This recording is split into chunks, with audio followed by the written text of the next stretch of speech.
Getting jumped on a long walk home after a dreadful day of work is bad, but getting jumped by a cauldron of starved bloodsuckers is even worse. I lay beneath 6 pale figures drenched in a small pool of my own blood.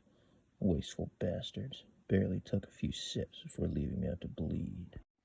It's not uncommon to have drained corpses splayed in the streets after dark nights like this. Chances of someone reporting a vampire go down when you can barely see past the nearest street light.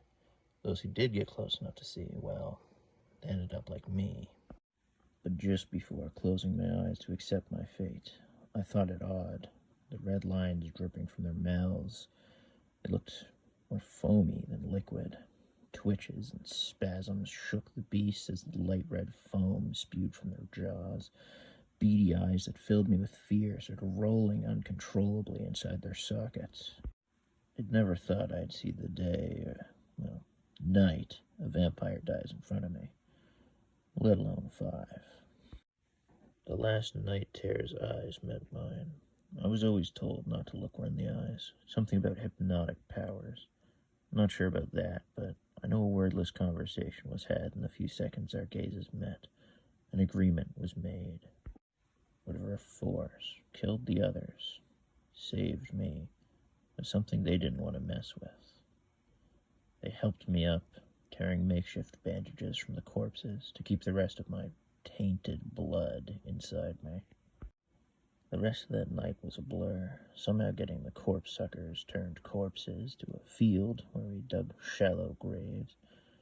I could barely do one, while it dug 4, like it was nothing. No sweat, no breaks, no complaints. Like a machine. And then I was home, in bed. Most of the bite marks had vanished, no trace of the mosquitoes left. Other than one set. Every time I look at it, I see those eyes. I hate vampires, everything about them. But those eyes were ever so pretty. Ever since I was young, I remember seeing them, the red strings above everyone's head, above my head.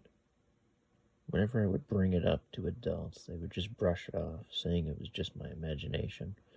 So I buried it and ignored it. It never went away, though. Day after day, I could see those strings. Even tried following mine to see where it went. I made it up to the roof before my parents freaked out and got me down. Locked me in my room for a week until I made up some excuse about wanting to help fix a leak in the roof. I never really worried about the strings after that, till the day I saw my uncle die. I'd seen dead people before, no strings above the head, but I've never seen when the string disappears. I was staying with my cousins for a week during the summer, and I noticed something weird. A pair of scissors near my uncle's string. I watched them slowly close over the course of the day, till dinner that night, as my aunt tried anything to get the pork chop unlodged from his throat, and my cousins crying for him to stop joking around as his face turned blue. I watched the scissors slowly cut down on his string. I knew when he was gone. Since then, I've tried to be extra nice to people with scissors near their strings.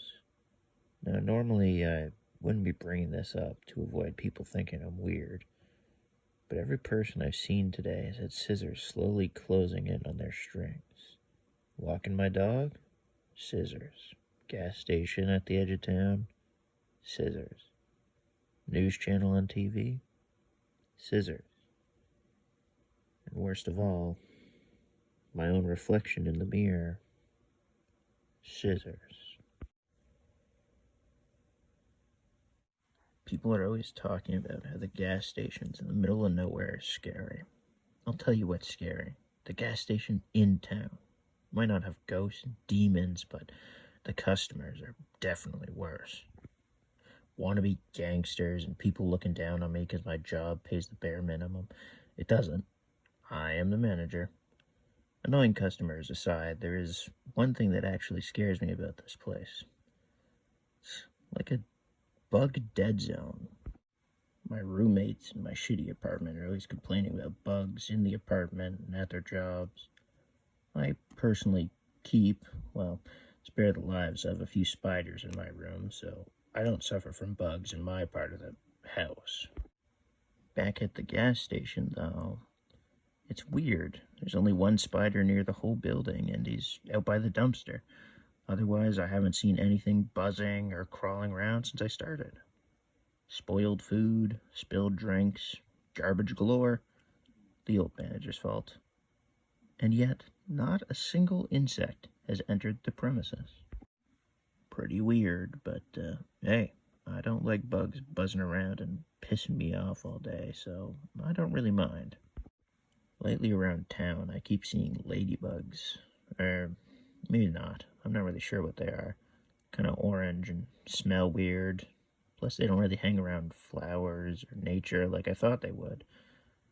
They just buzz around lights and trash.